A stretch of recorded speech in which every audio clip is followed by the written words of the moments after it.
Régis, very quickly, firstly, transfer window closed. Happy with all the business that was done? Yeah, 3 new players just at the end: Brian, Bobby, Bertrand Traoré, and Lucha. So 3 new players, more depth for the squad, a bit more competition as well, and will be really important for the group. Very interesting looking at the players away on international duty this past 10 days, that I think 3 or 4 of the players that you signed, and Hugh, obviously, who was here already, are all captains of their international teams. So that's the sort of calibre, the pedigree of the players that you've been signing. Yeah, it's important from a level perspective, but from a leadership perspective, I think it's really important as well. When you have strong experience in different levels, and you can help your teammates through different periods, ups and downs, I think it's really useful. And also noticeable that there seems to be a versatility about the players. I'm thinking players like Traoré played up front, Masuaka played at right back rather than left back. Is that something you're conscious of when you sign these players, to have players that are able to move around? It's a good idea for Arthur as a right back. Yes, why not? I think these players at that level can master different roles, and it's not just about the position, it's about different tasks during the game. And the more you are versatile, I think the more it's useful for a squad. And they are adaptive. I think it's the main word. If you are adaptive for the position and adaptive to solve and to get opportunities during the game, it's more positive. Dan Ballard, is he available yet? Probably for Aston Villa. Yeah. So in terms of your back 4, I mean, saying that they are versatile, have you got in your mind what your first choice back 4 will be now that everybody's in? It's still a question of momentum. I think we have many options, and which is really positive. And we know that the journey in the Premier League will be long, and we'll have different experiences, probably injuries, hope no, suspensions, African Cup. So we know that with these 8-9 players, they will have opportunities. Now the momentum is positive, so I think the players who started deserve to keep playing, and we'll see during the game. We'll see later if something needs to change. So in that sense, up front, Mienda has been your first choice this season. Does he continue up front at Palace on Saturday? We'll see. Well, I mean, what does Brian Broby bring to the table for you in terms of a striker? A different profile, I think. I think it's a pure striker, with the ability to hold the ball, to run in behind, and I think is a good finisher with a different physical profile. So Eli, Wilson, and Brian are different. So it's for a manager, for a squad, if we can manage these different options according to what is needed about the game, it's better. With so many players away then for internationals, what have you been able to work on with the players that have been left here? Yeah, I think it was positive for the 8 or 9 we had during this period. So we were closer to them. It was easier to manage different kind of practices and to have many connections with them. And Palace the weekend, do you think, is it fair to say this is probably your toughest challenge so far in the season? I don't know. We'll see. We can expect a strong team, well organized, with good players, well coached, holders of the FA Cup and the Community Shield. So it means a lot. So tough challenge for sure. And after that, we'll have a scenario, and we don't know before. And has everybody returned to your knowledge? Okay, everyone all right? No further injuries? No, I think. And last one from me, Romain Mundell, how far away is he from a Probably next international break in October. Yeah. Régis, now it's done, we've heard Christian speak about the transfer window and how successful it's been for Sunderland. What would you rate the transfer window overall out of 10, would you say? I don't know. What I know is I know that we worked hard as a club.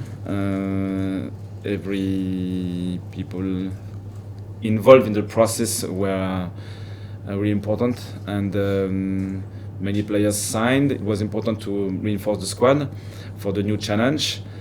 And after that, the competition, the journey will tell. The output will be really interesting. But at the minute, it's really positive. I was reading a stat just last week that I think it's 5 of the last 6 games Sunderland have played and there's been a late goal scored by your side, obviously across 2 different seasons. Yeah. How important is that to you? How have you managed to instill that, I suppose the motto, till the end mentality in this team? Yeah, it's really positive to have this mindset, and it's not easy to understand why. I would like. But at least the personality of the players, the consistency of the game model, the quality of the squad, the connection with, I think, our fans. We have many elements to explain this mentality till the end, and if we can work like that, and no matter the scenario, no matter the circumstances after a goal conceded, especially, we keep pushing, we keep believing that it's possible to win. I think it's really positive for the squad. You talk about the personalities there in the squad. There was a video doing the rounds of Granit Xhaka singing along to Wise Men Say after the Brentford game. How impressed have you been with him of how well he's not committed but adapted to the community, the club, this family feel at Sunderland at the moment? Yeah, we have many players like that. Granit is our captain right now, and I think he's like a symbol. From his level, his experience, his standards, and he shows to everybody in the dressing room, how to behave to be successful. And the connection with the club and our fans was really natural for me. Nick mentioned the striking options that now you have. You've got obviously Wilson scoring goals off the bench, top scorer so far this season. You've got Elisa obviously starting as well. Now bringing in Brian Robbie. As a coach, and from a coach's perspective, how nice is it to have so many different options as that main striking role? Yeah, it's really positive because for the output of the squad, first of all, because we have 3 different options. For the competition, because I think at that level these players need competition and it's really positive. You know that your teammate will push you and will help you as well. And if the competition is well organized and accepted by the players, it's really positive for the output. Talk about Crystal Palace. Why is Selhurst Park such a difficult place to go from what you've seen of it so far? I think they are confident. They built a strong confidence, and it's a consequence of a huge work before. And so it's a good example for us. A team like that, not expected to be in the top 6, but through different years, they built a strong level with the ability to win trophies as well and to be really consistent. I think it's very positive. Donc, it will be a really interesting challenge for us. And we need tough opponents to grow as a club, as a team, so really positive. Just finally, congratulations on the Manager of the Month nomination for August. I saw online that Sunderland fans have been urging Taylor Swift fans to vote for you as well. You've been to one of her concerts, are you a fan? And what does that mean to you to have the fans support you like that online? Yeah, it's just a short wing for my daughter. She is a pure fan, a Swiftie, you know. So we were with her at the concert. It was a nice moment. Yeah. Thanks, Régis. Good afternoon. Testament to the transfer business that the club has done is the fact that players that were so influential last season, like Dan Neil and Chris Ray, that their opportunities have been limited. How do you manage that? And I guess, like we're seeing with Wills Nistel, perhaps not starting is bringing out the best in him, taking those opportunities when he gets them. How are you managing that balance between the players that were here before and the new ones? I think it starts with conversation. It's always like that. So if they are aware of the situation, we have to step up in this Premier League. The gap is huge, and we want to fill this gap, but we need time to do it. We need support with new players, and we need competition.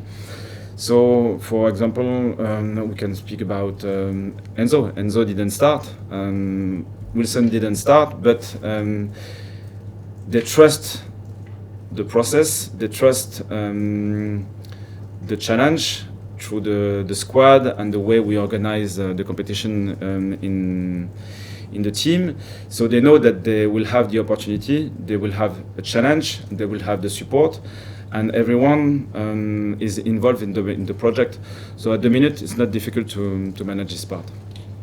I think perhaps many wider Premier League fans, the media, have been surprised by what a fantastic start to the season Sunderland have had. Has it gone beyond your expectations? I didn't have a specific expectation because we are discovering a new league, so we don't know and we don't have to fix a limit before. Is it up or down? I don't know. So let's work hard. Try to win, and we'll see. Thank you. Régis, the club has been very ambitious. Now, it's not just about the money spent, but there has been a lot of money spent. How pleasing has that been for you that the club is so ambitious about the idea of establishing themselves? It's really important for a manager, for a club to feel that the words are connected with the facts, and it was really the case. It wasn't an easy transfer window. The output I think is really positive, but the work, the amount of work done during this period was really impressive, and so I'm really proud. Yeah. You said, everyone says it's a huge step up. What are the early things you're seeing that make it such a huge step up? What is it about this step that makes it just so much harder to play in the Premier League? So far, it's difficult to say because it's still the beginning of the season. Probably in 10 or 15 games, we'll have a better understanding of the problems in this league. So we need to wait, but we expect different issues. We know that in different squads we have the best of the best for the tactical side. For example, we have the best of the best for the players. They have game changers. One player can decide the output of the game. So we know and we expect that. It didn't happen so far, but we know that it will happen, and how we will react, we'll see. Régis, how have you gone about creating the close-knit feel within this squad? And what is your role in making players feel at home here? It started with the first connection because I was involved in the process. So I analyzed the player, I spoke with them. So the connection started at that moment, and then they decided to join us. So it was a long process, and then here I think it's just a question of relationship. Try to be close to them, to welcome them, and then to introduce progressively the different layers of the game model, trying to stay simple because it's not like a big machine. We have to have just 2 or 3 simple rules and then play and exploit your talent. And given that you've been here over a year now, everything that's been experienced, everything that's been achieved, does this feel like your second home now? Yes, more or less. The time spent here, and I'm feeling really comfortable in this club, so it's easier. Yeah. And obviously we're only 3 games in, nothing's decided yet, but in terms of the feel you get about the club and what's been experienced in the first 3 games, does this feel like it was always meant to be a Premier League club? Yeah, I think the dimension, the power of the story, the identity, the fan base is really connected with that level. But after that, we have to deserve to be at that level on the pitch, and I think it's our main point now.